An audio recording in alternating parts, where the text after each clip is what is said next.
reste raisonnable. Merci à tous. Et je laisse du coup la parole à Anthony. Merci. Merci Thomas pour cette belle introduction. Alors, je suis content de voir vraiment beaucoup de personnes en plus de toutes les sections d'Alsace. Ça me fait plaisir à titre personnel et je pense que ça peut nous faire plaisir à tous parce que c'est un cercle qui se veut non pas sur la doctrine d'action française, mais plutôt sur un peu la doctrine royale au sens large du thème. L'idée, c'est qu'on va essayer de comprendre ensemble ce qu'a été la gouvernance des rois de France pendant plus de 1000 ans. Et c'est eux qui ont fait la France et on a tendance à l'oublier. Pourquoi cette conférence? Déjà, c'est quelque chose de très personnel. Moi, j'ai fait une fac d'histoire et j'ai appris très tardivement que, en fait, la monarchie française, il y avait des contre-pouvoirs. C'était pas le roi, il décidait pas juste selon son bon vouloir. Et c'est un professeur qui m'a ouvert les yeux sur cela. Juste un sur tous les professeurs que j'avais. C'est assez faible, mais c'est lui qui m'a permis de découvrir ça. Et j'ai tout simplement envie de vous faire partager cela à vous aussi. Pendant ce cercle qui va durer à peu près 1 heure, peut-être un petit peu plus, 1h05, 1h10, j'ai pu moi-même apprendre des choses. Donc c'est aussi ça pour éventuellement les prochaines personnes qui feront un cercle ici ou ailleurs. L'idée, c'est aussi d'apprendre des choses personnellement. Et je crois qu'il y a des loustiques.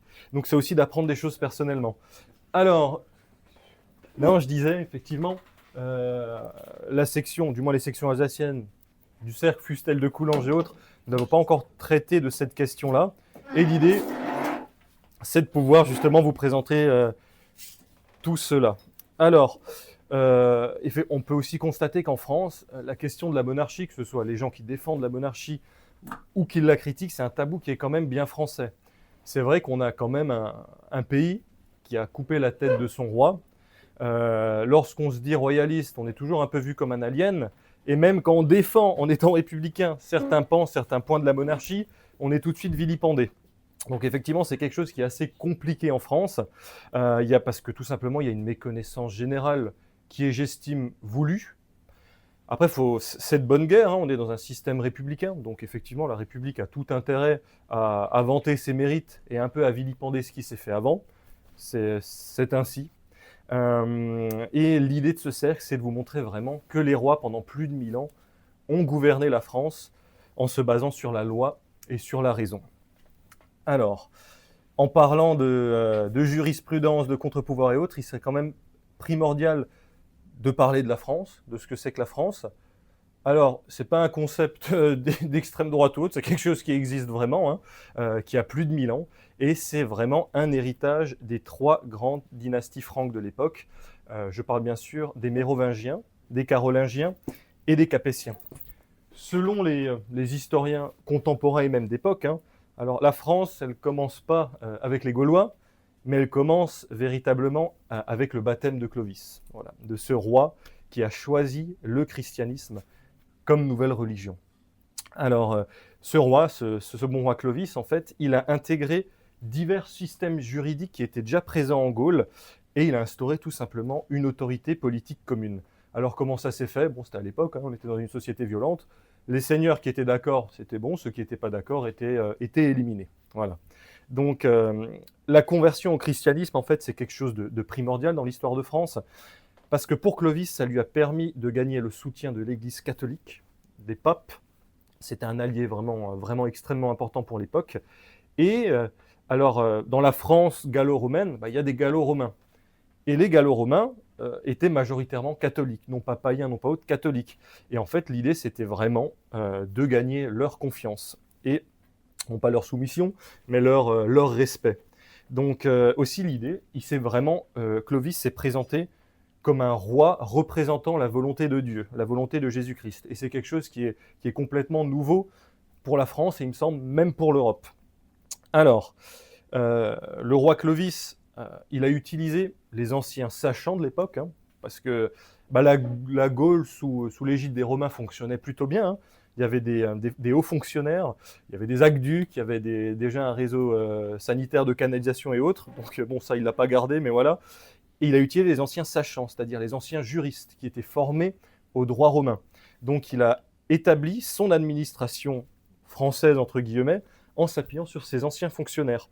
Ça lui a vraiment permis de structurer très rapidement l'autorité royale en France et de faire respecter son autorité.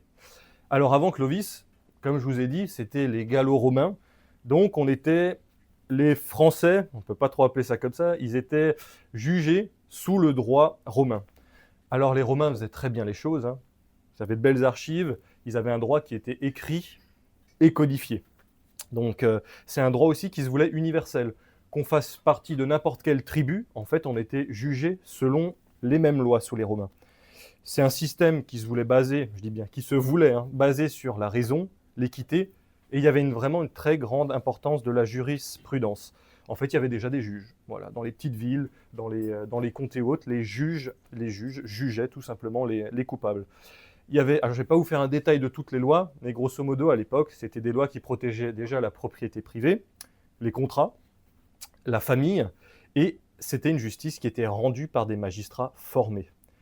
Alors Clovis, bon, lui c'est un Fransalien, il ne connaît pas trop l'universalité, c'est plutôt quelqu'un qui pense en termes de clans et de tribus. Je ne sais pas si c'est positif ou non, mais ce qu'il a fait, c'est qu'il a introduit le droit germain dans la France de l'époque. À la différence des Gallo-Romains, en fait, c'est un droit qui est oral, voilà, qui se transmet à l'oral. Il n'y a pas vraiment d'écrit. L'écriture est arrivée bien plus tardivement. Et c'est un droit qui se veut vraiment personnalisé envers chaque peuple. Donc, les Francs, un Franc qui commet un larcin ou un crime va être jugé selon la loi franque. Un Gallo-Romain va être jugé selon en fait le droit romain. C'est pas du tout uniformisé sur le royaume. Et c'est comme ça qu'il a décidé de faire. Donc voilà, il y a toujours des usages de clans ou de tribus qui vont décider de comment la loi va s'exécuter tout simplement.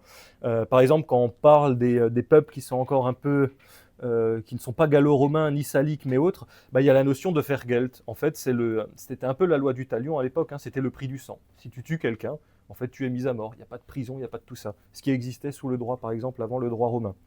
Donc, alors, on a quand même, bien qu'il y ait une non-centralisation de la justice, on a quand même des seigneurs locaux, déjà qui sont pour la plupart catholiques, et qui sont soumis à Clovis. Donc en fait, ils rendent justice même selon leur tribu, selon les lois de leur tribu, mais toujours au nom du roi, toujours au nom de Clovis. Ils ne vont rien faire qui va aller à l'encontre de ce dernier et de sa juridiction. Mais le droit n'est pas encore uniforme. Il y a une justice royale avec un petit R qui existe, mais en fait elle est cantonnée aux terres de Clovis. Et sur l'intégralité du royaume de France, c'est tout petit. Il me semble que c'est les environs de la région parisienne. Donc là, il y a une justice royale, mais ce n'est pas encore du tout ce qu'on va connaître par la suite.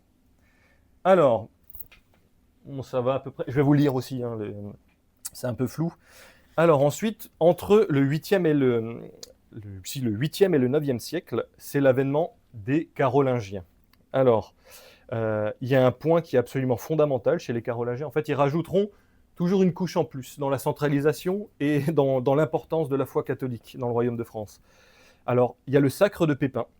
Alors, Pépin, en fait, c'est le papa de Charlemagne. Hein. Il a été sacré par le pape de l'époque, le pape Zacharie. Et là, vraiment, c'est aussi fondamental. Ça a vraiment permis d'institutionnaliser l'idée que le pouvoir royal est divinement légitimé. C'est-à-dire que c'est le représentant légal de Dieu. C'est quelque chose d'extrêmement important. Et ce geste, en fait, il a marqué une vraie rupture avec ce qui se faisait avant, parce que le pouvoir, il n'a pas directement été sacré par l'Église. Il y a vraiment une vraie symbolique qui se dessine ici entre la monarchie et l'Église catholique, et cette symbiose s'est faite jusqu'en 1789. Voilà, elle a eu la peau dure. Alors, là, sous Charlemagne, on commence vraiment à parler de centralisation avec un grand C. Charlemagne, c'est quelqu'un qui va renforcer la justice royale. Alors, à l'époque, Clovis avait confiance, il laissait les seigneurs agir selon leur bon vouloir, mais Charlemagne, il va envoyer en fait des émissaires, des responsables, et il va les envoyer dans tous les tribunaux de toutes les contrées du royaume. Ça s'appelle les missi dominici. Voilà. Et ils vont surveiller ces tribunaux. Alors, forcément, si on veut centraliser tout ce qui touche à la loi, il y a un développement dans toutes les provinces de France des assemblées judiciaires, où les fidèles, les évêques et même les comtes vont juger les affaires. Donc ici, il y a vraiment une volonté de centraliser, et ça marque aussi la fin du droit germain. En fait, on se dit, mais en fait, pour uniformiser le royaume, c'est pas possible qu'il y a des lois différentes par tribu, par tout ça. On va retourner sur le modèle du droit romain. C'est pour ça qu'avant je disais, je ne sais pas si c'était une bonne idée ou autre, mais en tout cas on est revenu sur ce que les latins faisaient. Alors, avec tout ça, là il y a quelque chose de vraiment fondamental et on rentre un peu dans le vif, c'est ces fameuses lois fondamentales. En fait, c'est sous Capet que les règles de la monarchie vont émerger. Donc soit on appelle ça les lois fondamentales ou les lois du royaume, et en fait c'est la première constitution française, tout simplement. Donc à nouveau, parce qu'on est des francs, voilà, ce sont des lois qui ne sont pas écrites, elles sont basées sur des usages et des traditions, et c'est des lois en fait, je vous les détaillerai après hein, bien sûr, qui vont penser à la manière de réguler la succession royale, de gérer la gouvernance et de gérer tout simplement les rapports qu'a le roi avec ses sujets et avec les autres grands du royaume. Donc c'est vraiment une constitution qui s'est étoffée avec le temps et qui a permis de consolider la stabilité politique du royaume et la transmission. Alors on peut commencer à parler en fait d'un premier début de contre-pouvoir. Parce que cette constitution, en fait, ça va être un ensemble de lois extrêmement rigides. Vous voyez un peu la constitution qu'on a actuellement. Pour changer un projet de loi, en fait, c'est quasiment impossible. C'est limite gravé dans le marbre, et c'était pareil à l'époque. Hein. Donc il y a une vraie... Quand quelque chose est statué par le roi et les juristes, et que c'est gravé dans la constitution orale, là est un peu le paradoxe, hein, il y a une impossibilité de modifier les clauses. Voilà, par les hommes, c'est absolument impossible. Par opposition aux lois du roi. Les lois du roi, c'est des lois un peu plus secondaires, qui peuvent être changées selon... Au bout de 2 semaines, un roi peut la changer, ses descendants aussi, mais les lois du royaume, non, elles n'appartiennent plus au roi, en fait. Il y a quelque chose vraiment de plus grand qui se dessine. Alors l'idée, c'est de protéger la pérennité du royaume, qu'importe le monarque. C'est ça que je trouve magnifique, c'est qu'en fait, les rois ont pensé avec les juristes à l'époque et se sont dit, punaise, la monarchie, je vais en faire quelque chose de beau et de grand, je vais la léguer à mes ancêtres, à mes héritiers, et je vais quand même museler la chose pour que mes héritiers ne fassent pas n'importe quoi. Et moi, je trouve que c'est un vrai début de conscience, limite de conscience nationale et de vouloir faire le bien dans le temps long. Donc, comme j'ai dit, c'est des lois qui se sont étoffées. Et ce qui est décidé, normalement, les ad vitam aeternam. On peut, alors, je me permets de la citation de Louis XV, bon, c'est des années après, hein. Les lois fondamentales de notre royaume nous mettent dans une heureuse impuissance d'aliéner le domaine et la couronne. En fait, la messe est dite, quoi. Même Louis XV, quand même, après Louis XIV, monarque absolu, reconnaissait qu'on ne pouvait pas faire n'importe quoi. Et ça, je trouve ça magnifique. Donc en entendant ça, on se rend compte que la France, quelque part, c'est un peu anachronique, mais on peut dire que c'est déjà une sorte de proto-état de droit. C'est quelque chose d'assez exclusif dans l'histoire européenne, du moins dans ces périodes-là. Donc c'est un roi qui ne peut pas agir selon son bon plaisir. C'est aussi un monarque de droit divin. Donc qui dit monarque de droit divin, en fait, il doit aussi se conformer aux principes de la doctrine chrétienne de l'Église, parce qu'il devra un jour rendre des comptes à Dieu. Donc il est limité dans son pouvoir et il doit faire respecter ses lois fondamentales. Alors, ces lois fondamentales, dans la pratique, qu'est-ce que c'est? Alors, comme j'ai dit, c'est des coutumes, c'est un usage. Et donc, ça a été fixé en fait par le roi et les juristes de l'époque. Et c'est... Pardon, je le répète. Alors, je vais vous donner quelques exemples. Voilà, comme ça va être plus pertinent. Alors, il y a surtout 3 grands exemples, 3 grands pôles qui vont ressortir. On voit à peu près, ça va. Alors, déjà, qu'est-ce qui va être fixé dans cette constitution royale? Ça va être des grandes lois qui vont empêcher au roi de faire n'importe quoi, de vendre ses terres aux successeurs de tout simplement les guerres civiles et de défendre vraiment l'Église catholique en France. Alors, la première des lois, c'est la plus importante, la primordiale, selon les juristes de l'époque, c'est la loi sur la primogéniture. Alors, qu'est-ce que c'est la primogéniture? En fait, c'est une règle de succession qui stipule, entre guillemets, tout simplement que le trône de France doit être, en cas de décès du père, doit être légué au fils aîné. Il interdit l'accès du trône aux femmes, en fait. Alors, l'idée, en fait, c'est de favoriser la stabilité dynastique du royaume. Alors, normalement, enfin non, pas normalement, quand il y a une fratrie de plusieurs frères, en fait, ça va être le premier-né. Voilà, c'est le premier-né qui va hériter du trône. Et si le roi meurt sans fils, la succession passe pas à la maman, passe pas à la sœur, mais elle passe à son frère aîné. S'il n'a pas de frère aîné, ça va à son cousin. L'idée de cette loi, on appelle ça vulgairement la loi salique. Comme je l'ai dit, ça interdit la succession aux femmes, mais ça ne veut pas dire que les femmes n'ont eu aucun poste dans le royaume de France. Il y a eu des grandes régences, Parce que même quand un enfant il y en a un, c'est Jean le Posthume, hein, il est né, pendant 2 mois, il a régné, quoi. Il a régné pendant 2 mois, mais il est mort de maladie infantile. Mais il me semble que c'était sa maman qui régnait. C'était pareil avec les Médicis, c'était pareil quand il y avait un autre roi qui était un peu frappadingue. Donc les mamans étaient là pour gérer la régence. Alors, pourquoi interdire, c'est sûr, maintenant avec les mentalités actuelles, on peut dire pourquoi interdire l'accès aux hautes responsabilités aux femmes. En fait, c'est pas par misogynie ou autre. En fait, c'est l'idée que, en fait, une femme héritière, à l'époque, elle était susceptible de transmettre le trône de France à un prince étranger par le biais des alliances et des mariages. Déjà, à l'époque, ils se sont dit, oh punaise, on peut filer vite un mauvais coton. Donc l'idée, en fait, c'est si une princesse française, elle épouse un roi ou même un duc étranger, allez, on va dire un duc, un prince anglais, et bien si elle a des enfants avec, et que ses héritiers sont en Angleterre, l'héritier mâle peut réclamer le royaume de France. Et en fait, ça risque de placer la France sous une domination étrangère. Et ça, pour les rois de l'époque et pour les juristes, en fait, c'est juste pas possible. C'est impossible. Donc, elle évite cette vassalité. Toujours, j'aurai quelques petits exemples concrets à chaque grande loi que vous puissiez l'idée, c'est que vous puissiez à peu près vous les ressortir au repas de famille ou autre. Voilà, c'est toujours bien, je trouve, d'avoir du concret. Et ben en 1316, le roi de France, Louis X, meurt, mais il n'a pas d'enfant, il n'a pas d'héritier. Par contre, il a une femme enceinte. Cette femme enceinte, elle accouche d'un fils. Là, on peut se dire jackpot, mais son fils s'appelle Jean le Posthume. C'est dans le nom. En fait, il a tenu 2 mois, le pauvre. Donc, il est mort et on n'a absolument pas d'héritier mâle. Donc là, c'est très, très compliqué. Mais c'est son frère, en fait. Voilà, le roi a un frère, c'est son frère qui va lui succéder. Mais 1 an après, il va mourir. Et il a non plus pas d'héritier mâle. Donc, rebelote, nouveau souci. Il y a un dernier frère qui s'appelle Charles IV. Il monte sur le trône, mais il meurt aussi. Il meurt, je crois, dans l'année. Et aussi avec une femme enceinte, mais cette femme, malheureusement, n'a pas d'héritier mâle. Elle a une fille. Cette fille s'appelle Blanche et elle ne sera jamais reine de France. Donc là, il y a une énorme crise parce qu'en fait, il n'y a plus d'héritier. Là, c'est un gros problème. Donc, on va commencer à regarder au niveau des cousins. Et c'est là que les choses se corsent. Il y a un cousin, à pas si lointain que ça, qui est un Anglais. Il s'appelle Édouard III. Et il a un lien de paternité avec sa mère, qui est française. Et il revendique le trône de France de par sa lignée directe, mais du point de vue de la mère. Et à côté, il y a un certain Philippe de Valois, un neveu lointain du dernier roi. Ce n'est pas vraiment la ligne directe. Lui réclame de par la lignée masculine et française. Et c'est simple, enfin c'est pas si simple que ça, mais grâce aux lois du royaume, les juristes en fait ont pu tout de suite statuer. Ils disent non mais il n'y a pas de, on s'en fiche en fait que les Anglais soient plus proches au niveau de la lignée que les Français. Il y a les lois du royaume, donc on exclut la lignée des femmes, pour faire simple, et on empêche, selon les juristes de l'époque, que la couronne de France ne tombe en quenouille.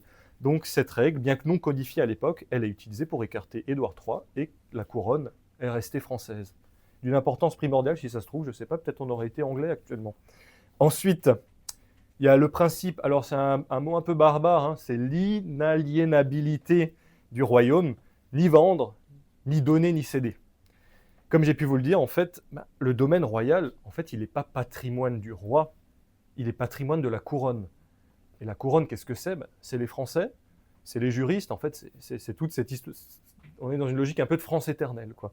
C'est pas comme, bon, c'est un exemple un peu plus récent, mais Léopold II de Belgique, le Congo lui appartenait personnellement, par exemple. Il a fait du baltrap là-bas, mais ici non, ça n'appartenait pas au roi. Un exemple concret, en 1420, je vous ai parlé d'un roi, Charles VI. Alors, je ne sais pas s'il était déficient, mais en tout cas, il était très affaibli mentalement. Il était fou, en fait. Et il a signé, il s'est fait complètement blouser. Le roi d'Angleterre de l'époque l'a vu, et il lui a fait signer un traité. Et dans ce traité-là, le roi de France, il a déshérité son propre fils, au profit du roi d'Angleterre. Je ne sais pas comment ça s'est fait, mais ça s'est fait. Et là, tout de suite, les juristes, les nobles, les parlements se sont dit « Mais attends, mais qu'est-ce que c'est que ce souk, quoi ?» Donc, vraiment, le roi d'Angleterre a à nouveau essayé d'unifier la France, de s'accaparer, en fait, notre royaume. Et là, il y a le vrai souci que les juristes ont mis en avant, c'est l'inaliénabilité. On ne vend pas, on ne donne pas, on ne cède pas la couronne de France, même si le roi le veut et que le roi a des pouvoirs à l'époque. Donc, c'est un traité qui est considéré comme félon, comme illégal, et le roi ne peut pas disposer de la couronne comme il l'entend. Donc, conséquence, ce Charles VI, qui était déjà bien affaibli, est mort en 1422, et malgré le traité, en fait, son fils, Charles VII, est proclamé par les grands et par les juristes comme roi de France. Donc, le traité de Troyes est annulé dans les faits, il est jugé nul et non avenu. Bon, après, je vous fais passer l'histoire, c'est ici que la grande guerre avec l'Angleterre commence, hein, avec Jeanne d'Arc et autres, mais Charles VII, finalement, au prix de nombreuses vies françaises, sera légitimé dans de grandes victoires militaires par Sainte Jeanne d'Arc. Voilà. Mais, encore une fois, on a failli basculer du côté anglais. Donc c'est quand même grâce à cette fameuse constitution qu'on est ce qu'on est actuellement. Et après, il y a une notion, alors, elle n'est pas en troisième parce qu'elle est moins importante, mais en fait, c'est la catholicité du roi. Et c'est absolument primordial. Alors déjà, pour l'époque, pour unifier, il y avait avant peut-être une logique religieuse, je ne dis pas qu'il n'y avait pas une logique politique derrière, hein, ça je ne dis pas, mais cette notion de catholicité, elle est surtout apparue vitale avec l'émergence du protestantisme. Donc, le roi de France, c'est gravé, ça commence à être écrit maintenant, on va dire c'est semi-gravé dans le marbre, qui doit être catholique romain.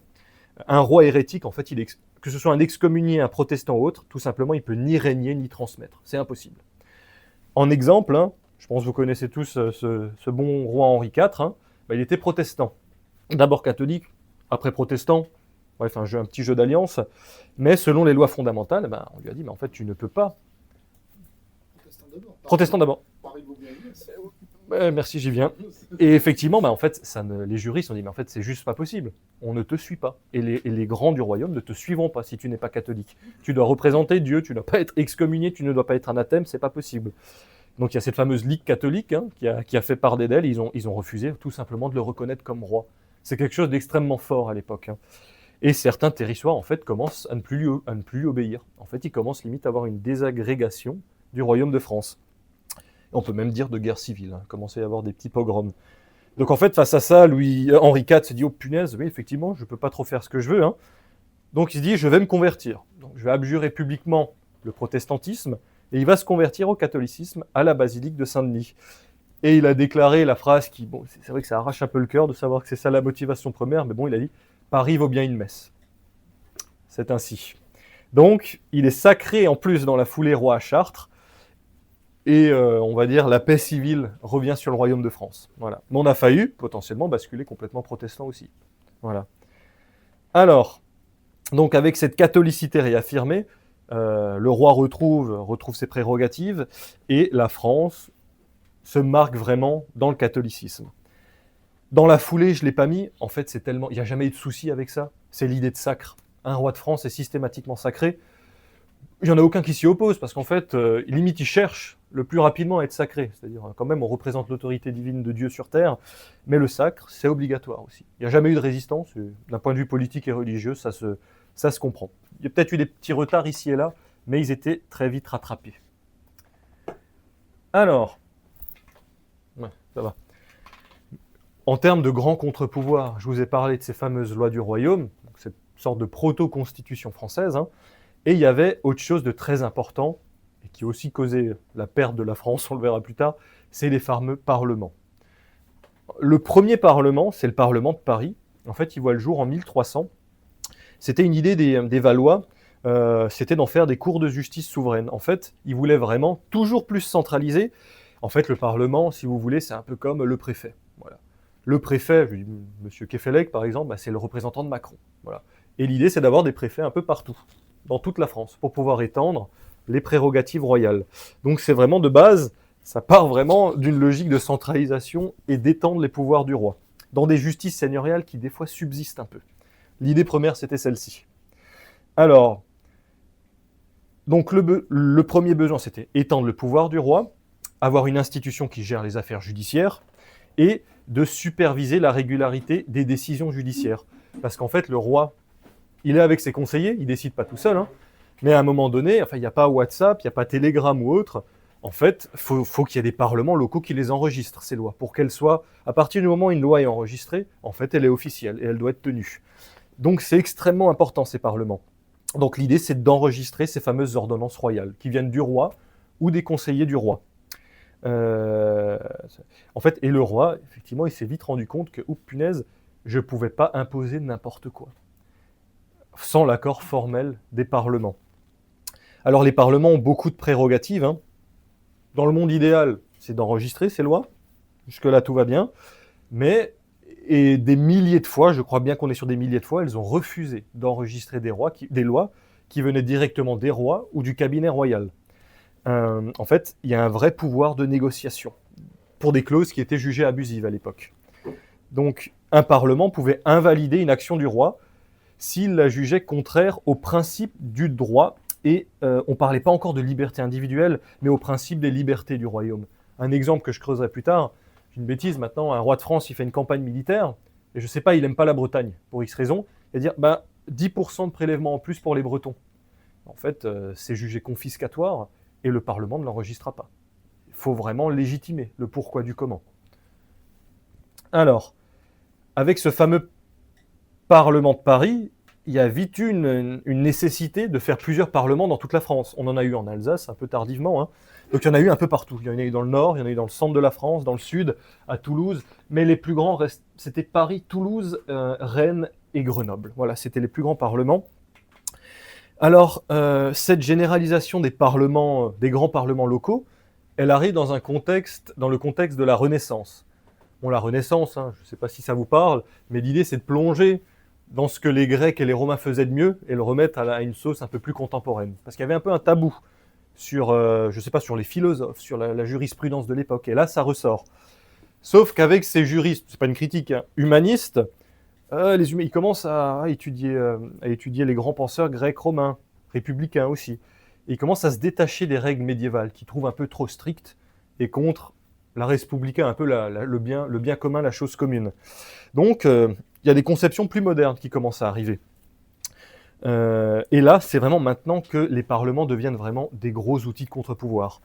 Avec un droit qui, grâce ou à cause de la Renaissance, on parle de remontrance. En fait, une remontrance, qu'est-ce que c'est? Si maintenant le roi, voilà, il veut monter de 5% l'impôt sur le sel à Toulouse, et ben le Parlement va dire « Non, il faut nous justifier ça, ou alors tu le fais moins ». Et on lui renvoie le texte et il doit retravailler dessus. Et en fait, ça, c'est une nouveauté. Et les rois acquiescent parce qu'ils disent « Bon, c'est de bonne guerre ». Donc en fait, on ne peut pas enregistrer ce qu'on veut, on ne peut pas proposer ce qu'on veut. Donc voilà, ça, c'est les remontrances et c'est un véritable contre-pouvoir. Voilà, un véritable contre-pouvoir. Alors c'est assez paradoxal parce que, comme j'ai pu vous le dire, les rois de base, en étendant leur parlement, ils se sont dit « Ah, c'est bien, je vais étaler mon pouvoir partout ». Mais avec cette fameuse Renaissance qui arrive, en fait, pas tant que ça. C'est plutôt devenu un peu des cailloux dans la chaussure. Donc, la remontrance, c'est aussi une affirmation de l'indépendance des parlements et un outil de résistance. Alors, tac, tac. Alors, ici, en parlant de jurisprudence et de contre-pouvoir, je suis obligé d'avoir un petit encart sur l'absolutisme. Alors, j'ai vraiment fait un petit encart parce qu'en fait, ça mérite limite une conférence à part entière, tellement c'est quelque chose de spécifique, de complexe. Donc, avec le XVIIe siècle, en fait, ça marque le début de l'absolutisme. Quand on entend absolu, on se dit oh, c'est limite du proto-fascisme ou autre, hein, mais en fait, pas du tout. On n'est pas du tout dans les types de dictatures qu'on a pu avoir au XXe siècle, et c'est un roi finalement qui n'est pas si absolu. Et je vais vous détailler un peu tout cela. Donc, on a une justice royale qui s'étend, et on a un Louis XIV qui impose une idée forte et que vous connaissez sûrement toutes. Le roi est la source de toute justice, et l'État, c'est moi. Qu'importe les avis des juristes, des fois qu'importe la Constitution. Donc voilà, là on a une phase un peu autoritaire qui commence à arriver sur le Royaume de France. Il a réduit aussi assez considérablement les pouvoirs des parlements, qui perdent petit à petit leur influence politique. Et c'est vraiment quelqu'un qui cherche à imposer sa volonté, sans consulter forcément, sans avoir l'approbation des juristes de l'époque. Comme j'ai pu vous le dire, il n'est pas aussi absolu ou dictatorial qu'on le dit actuellement, hein. Déjà, pour un peu décortiquer le terme absolu, monarchie absolue, déjà c'est un thème qui est arrivé, je crois, par les historiens du 19e siècle, on n'appelait pas ça comme ça à l'époque, hein. En fait, ça vient du latin absolutus, qui signifie détaché de. Donc en théorie, je dis bien en théorie, le roi n'est limité par aucun autre pouvoir humain. Et il tire son autorité de Dieu. Voilà, du droit divin, il est vraiment au sommet de toute la hiérarchie politique. Voilà donc l'état des droits. Mais dans les faits, les pouvoirs du roi. Au niveau législatif, effectivement, c'est lui qui promulguait les lois sous la forme d'édits et d'ordonnances. Hein.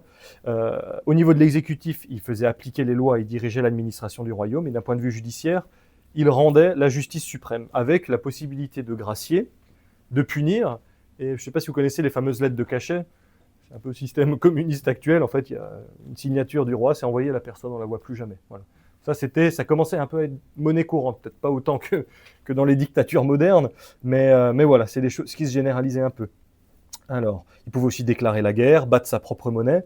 Donc le roi devenait vraiment l'incarnation de l'État. Alors quelque chose de fondamental et qui a contribué un peu à l'animosité des grands envers la monarchie, en fait, dès 1665, il a retiré au Parlement le statut de cour souveraine. En fait, il a imposé au Parlement de ne plus...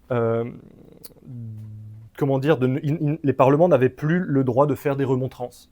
En fait, ne pouvaient plus travailler sur les ordonnances que leur envoyait le roi.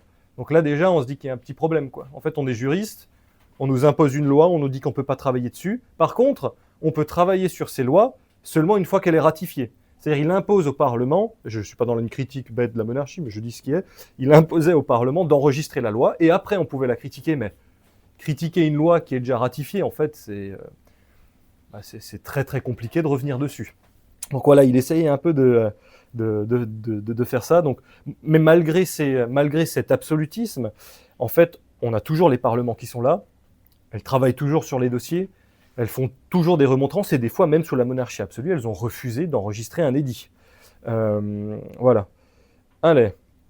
Ensuite, au niveau, même si on était dans un cadre de monarchie absolue, les parlements ont un peu pris un petit tarif, hein, mais au niveau de la constitution royale que je vous ai expliqué au début, là, le roi, il pouvait toucher à rien. Il pouvait toujours pas changer les règles de succession, il pouvait toujours pas vendre une partie du royaume, l'héritier femme ne pouvait toujours pas régner, ça c'était des choses qui étaient absolument inchangeables. Alors, et on n'est pas du tout non plus dans une dictature, et surtout moins au sens moderne du terme, en fait. Vous savez, quand on pense à l'absolutisme, on se dit, oh punaise, il y a un parti unique, il y a une propagande d'État, il y a une terreur systématique des opposants, et il y a un contrôle total de la société. Eh bien, ce n'est pas le cas, parce que les cours souveraines, parce que les parlements, parce que le tiers-État, et parce que la Constitution. Dans un État vraiment dictatorial, tout ça, il n'y a pas. Donc déjà, ça, pour tous ceux qui vous embêtent avec ça, vous pouvez leur rentrer dedans. Alors, quelques exemples, et il y en a beaucoup. Alors, j'ai essayé, là, de vous sortir chaque fois un ou deux exemples selon le registre de confrontation. Là, on est dans un contexte où, systématiquement, là, que ce soit pour la fiscalité, le domaine religieux ou le domaine des ordres, où le roi a voulu faire passer un texte de loi, et ce texte de loi s'est buté au Parlement, aux parlementaires. Donc, le premier, tout simplement, hein, je vous l'ai dit, 1300-1305, il y a le Parlement de Paris qui arrive. Et effectivement, 5 années plus tard, on a le roi de France, Philippe le Bel, qui les a instaurés. Hein. Il veut faire enregistrer. Alors, il y a beaucoup de lois. Hein. C'est des ordonnances royales et ça touche surtout à la fiscalité. Parce que voilà, l'État a besoin d'argent, donc on va monter l'impôt un peu partout. De façon, on ne demande pas trop. Voilà, on ne demande pas trop. Et en fait, ce qui s'est passé, c'est que le Parlement l'a tout de suite bloqué. On lui a dit, mais en fait, Philippe le Bel, très bien, voilà, tu nous as créé tout ça, mais en fait, tu peux pas monter l'impôt comme tu veux. Donc, il y a eu les premières remontrances, et le roi a fait, ça s'appelle un lit de justice. Vous voyez un peu, je pense, le 49.3 maintenant. Et le lit de justice, on dit, ah, tu veux pas ma loi, je la fais passer de force. Donc, le roi investit le Parlement, et en fait, il y a une diatribe, il est vraiment au centre, et il discute avec les parlementaires. Et souvent, un lit de justice comme un 49.3, ça aboutit à ce que le texte de loi passe. Alors là, il l'a fait. L'impôt est monté en France, j'ai pas tous les détails parce que c'est des très vieilles sources, hein, mais il y a vraiment eu un début d'opposition parlementaire. Pour parler un peu plus récemment, François Ier, hein, il a fait les guerres d'Italie. Voilà, je pense à vous parle, Marignan, tout ça. Hein, et c'est des guerres en fait qui ont coûté un rein au royaume de France. Et à un moment donné, il s'est dit bon il y a plus d'argent, je peux pas trop taxer les nobles parce qu'ils payent le prix du sang. Voilà, c'est littéralement ils ont vraiment payé le prix du sang pour les guerres. Hein. Et je peux pas taxer l'Église parce que c'est l'Église. Donc les classes moyennes de l'époque et la bourgeoisie, on va augmenter l'impôt sur le sel. Et en fait, dans les parlements, parmi ces parlementaires, il y a beaucoup de bourgeois aussi. Et ces bourgeois disent, mais en fait, c'est complètement... Enfin, pourquoi nous, on doit supporter, et je peux les comprendre, tout le prix de ces guerres-là. Donc, ils s'invoquent vraiment comme défenseurs du peuple, et ils disent, non, on fait des remontrances. À chaque fois, le roi retravaille dessus, remontrance, ça aboutit pas. À un moment donné, François Ier, il pète les plombs, il dit, bon, maintenant, 49.3, lit de justice. Je vais chez vous. Et il y a eu des heures, si c'était même des semaines de débat. Et en fait, il n'a pas réussi à faire passer ces lois. Le Parlement a vraiment réussi à le bloquer. Quand même, François Ier, on voit, c'est quelqu'un d'une certaine carrure, qui a une aura guerrière, et il n'a pas réussi à faire ce qu'il voulait. Retenez-la, celle-là elle est importante. Celle-là elle est importante. Et une autre, après j'arrête avec la fiscalité parce que c'est un peu barbant, mais en 1646, à nouveau on a besoin d'argent, donc on se dit on va augmenter tous les impôts sur toutes les marchandises qui rentrent dans Paris. Forcément, en fait, il y a les propriétaires terriens et il y a les bourgeois parisiens qui se disent mais en fait non. En fait, ça se base sur rien, en fait c'est juste arbitraire. Et à nouveau, les parlements le retopent, ils disent non, remontrance, tu ne fais pas ça. Alors, vraiment le Parlement refuse catégoriquement et estime que vraiment l'édit contrevient aux lois fondamentales du royaume et qui touche aussi aux privilèges. Voilà, parce que voilà, quand même cette société-là. Donc, beaucoup de remontrances et finalement aussi, l'édit sur ce tarif-là ne sera jamais appliqué. Vraiment quelques exemples, parce qu'il y en a des centaines, sinon on n'y retrouverait pas, mais voilà, c'est toujours bien du concret, je trouve, plutôt que du blabla. Alors, d'un point de vue sur le religieux, alors comme je vous l'ai dit, avant, on était catholique en France, on ne se posait pas trop de questions. Mais avec l'arrivée du protestantisme, là, il y a eu les premiers couacs. Alors François Ier, c'est le premier en fait qui a été confronté à l'émergence du protestantisme, et il y a eu certaines tensions avec le Parlement de Paris à l'époque pour lutter contre ce qu'on appelait l'hérésie, ou qu'on appelle toujours. Alors, en premier, l'édit de Coucy. Donc, avant l'édit de Coucy, il y a l'affaire des placards, on est en 1534, et en fait, on a les protestants qui attaquent la Sainte Messe. Non pas physiquement, et encore, mais en fait, comme nous, en fait, ils commencent à placarder des affiches, des textes, en disant que voilà, ça va pas, et que la vérité, le fait de suivre Dieu, ça passe par le protestantisme. Donc là, autant vous dire que ça se passe très mal. Des fois, même les rois n'ont pas besoin de faire autre chose, que ce soit c'est les paysans, les gens entre guillemets, du bas peuple, qui battent le pavé. Et François Ier, au début, il est extrêmement sévère avec eux. Il les envoie en prison, il me semble, avec toute la famille, tout ça. Et il prend un an pour réfléchir. Je ne sais pas s'il est éclairé par Dieu ou autre. Et il se dit, bon, j'ai peut-être été un peu dur, je vais faire un édit. Ça s'appelle le l'édit de Coucy. Et il va dire, bon, à tous les protestants, même s'ils ont critiqué la messe, s'ils ont blasphémé, j'accorde une amnistie si vous abjurez votre foi. Jusque-là, on peut se dire tout va bien, mais il y a le Parlement de Paris, il dit non. En fait, c'est pas assez féroce en fait. Donc, ils refusent d'enregistrer parce qu'en fait, ils trouvent que c'est une loi limite de gauchiste en fait. Ils disent non, t'es pas assez ferme, faut que tu retravailles dessus. Et dans une logique de paix sociale, en fait, il y a eu débat et débat, et cette loi a fini par passer. Mais de base, les parlementaires étaient vraiment partis, en fait, pour mettre la pâtée aux protestants. Et avec François Ier, la paix civile est revenue pour un temps. Voilà. Il y a aussi le fameux cas d'une certaine bulle pontificale, on est un peu plus tard, on est en 1713, il y a le pape Clément XI qui publie une bulle, ça s'appelle la bulle Eugenitus. Et elle condamne, en fait, les textes jansénistes, ce qui est une branche du protestantisme, parce que clairement, en fait, ça attaque clairement la religion catholique. Et le pape dit, voilà, tous ceux qui pratiquent, en fait, sont excommuniés anathème.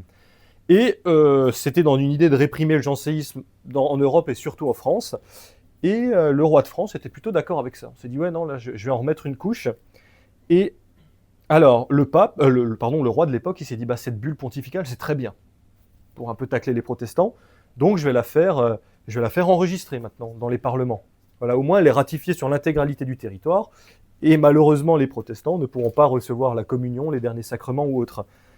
Simplement, il s'est passé à peu près 100 ans depuis François Ier et sa façon de traiter avec le protestantisme. Et dans la bourgeoisie qui peuplait les parlements, il y avait des protestants et des jansénites. Donc en fait, les parlements ont refusé tout simplement de ratifier ce texte de loi. Donc bien sûr, rebelote 49.3, ça ne passe toujours pas. Et les parlementaires, en fait, ils persistent et cette bulle pontificale ne sera jamais appliquée. Voilà. Jamais appliquée, malgré la grande volonté d'un roi quand même très catholique, c'était pas possible. Parce que on parlait là des libertés déjà religieuses du royaume. On se dit c'est quelque chose de très contemporain. Maintenant, à l'époque, en fait, ils en parlaient déjà, ils n'étaient pas plus cons que nous. Hein. Alors. C'était Louis XIV en plus, en 1713. Oui, Louis qui était XIV. monarchie absolue. Hein. Voilà. C'est lui le 14e qui n'a pas réussi à faire. C'est exactement. Donc c'est pour ça que je dis c'est pas dictatorial. Non, pas du tout. Après, on a les fameux ordres. Hein. Souvent aussi, bon, c'était surtout la fiscalité où il y avait un peu des tensions, un peu le religieux avec les protestants, et sur la fin, c'était surtout en fait avec les ordres, la bourgeoisie, le tiers-état et la noblesse. En fait, il y a une réforme fiscale en 1787 que le Parlement de Paris refuse d'enregistrer. À nouveau, le roi, là, en fait, il ne va pas juste taxer les bourgeois ou autres, en fait, il va carrément taxer la bourgeoisie, la noblesse et le bourgeoisie, noblesse et le clergé. Parce qu'en fait, il a besoin d'argent. Et là, on peut pas taxer. Alors, la bourgeoisie, on pouvait peut-être un peu plus la taxer à l'époque, mais la noblesse et le clergé, c'était juste pas possible.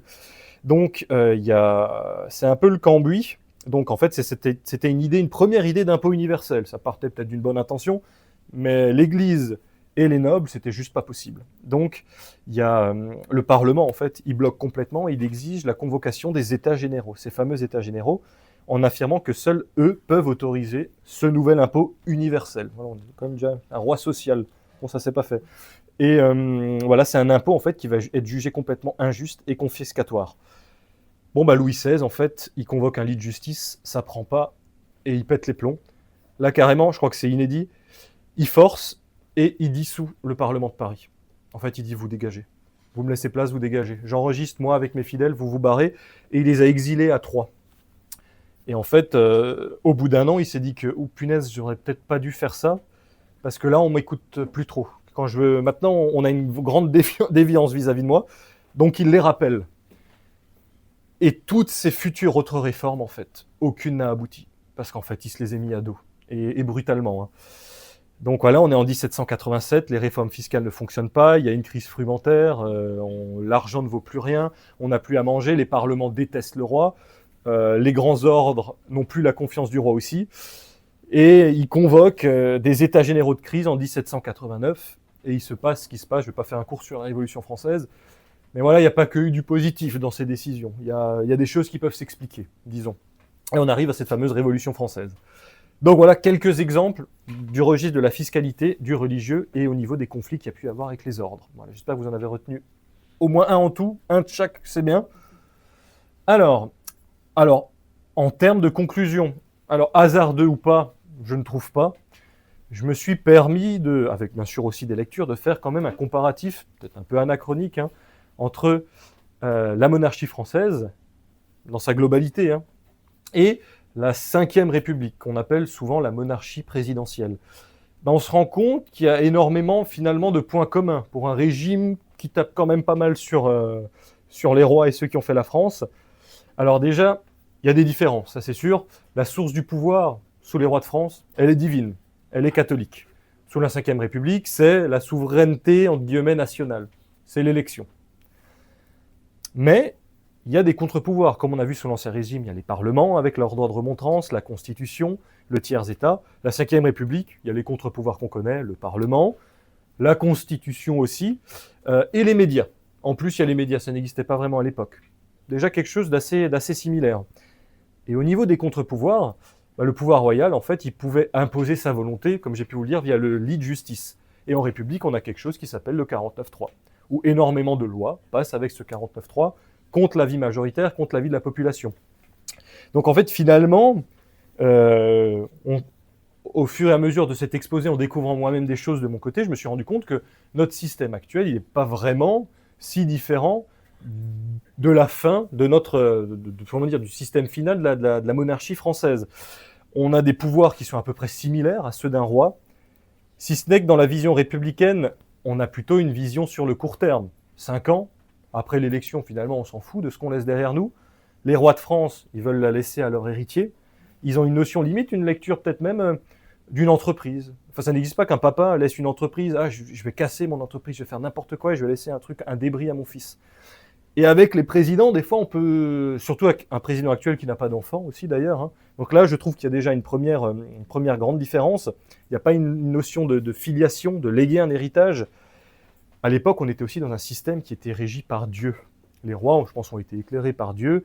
Faire le bien, pas trop réprimer trop fort les protestants au début. Donc il y avait quand même une moralité chrétienne à l'époque. Moralité actuelle, en fait, surtout avec les nouveaux textes de loi qui arrivent. Hein. Je pense notamment à l'euthanasie. On voit qu'en fait, c'est un système qui ne se traduit pas sur le long terme, sur la transmission, et encore moins sur la moralité avec un grand M. Je pense bien sûr à la moralité tout simplement chrétienne. Il y a aussi une chose, pas d'élection, comme j'ai pu vous dire. Hein. Quand un roi meurt, c'est son fils. Et on n'est pas dans un système, finalement, qui oppose tous les 5 ans les Français entre eux. Parce que le mot, il est un peu lourd aussi, on parle de campagne. Campagne, c'est quand même quelque chose de militaire, où il y a vraiment, on le voit souvent au second tour, les deux France. Les deux France se bloquent. Enfin, je ne sais pas pourquoi je te regarde toi, pardon. Les deux France se confrontent et finalement, on se rend compte qu'un président de la République, il est élu avec un tiers de la population. Et il est impopulaire à fond. Est-ce que c'est quelque chose de vraiment jouable non plus ? Aussi, dans cette logique court-termiste, un roi, à l'époque, il peut être influencé, mais il n'est pas soumis à des lobbies. On ne lui paye pas son élection, il ne doit pas des royalties à X ou quoi. Ce n'est pas forcément le cas des présidents de la République. Pas forcément le cas. Avec, je pense à lobby écolo, lobby LGBT et autres. Donc, pour moi, en fait, il n'y a pas de pour moi, en fait.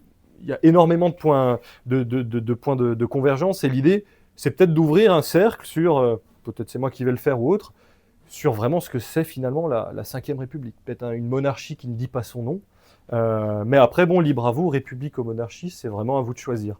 Alors en soi, sur cette, j'ai terminé mon exposé, j'espère, j'ai peut-être même un peu été trop rapide, j'ai enlevé quelques trucs, j'espère à peu près avoir été clair, et puis si vous avez pu apprendre quelque chose, ben, j'en suis absolument ravi, c'est l'idée. De plus, si vous pouvez ressortir ces références, ben là, c'est magnifique, là, c'est royal, et si vous avez d'autres questions ou remarques, eh ben, franchement, allez-y, parce que c'est l'idée aussi d'avoir après un échange. Pas trop longtemps avec moi, parce qu'il faut que je parte, mais je vais tâcher de faire au mieux. Donc voilà, merci beaucoup pour votre longue attention. Merci.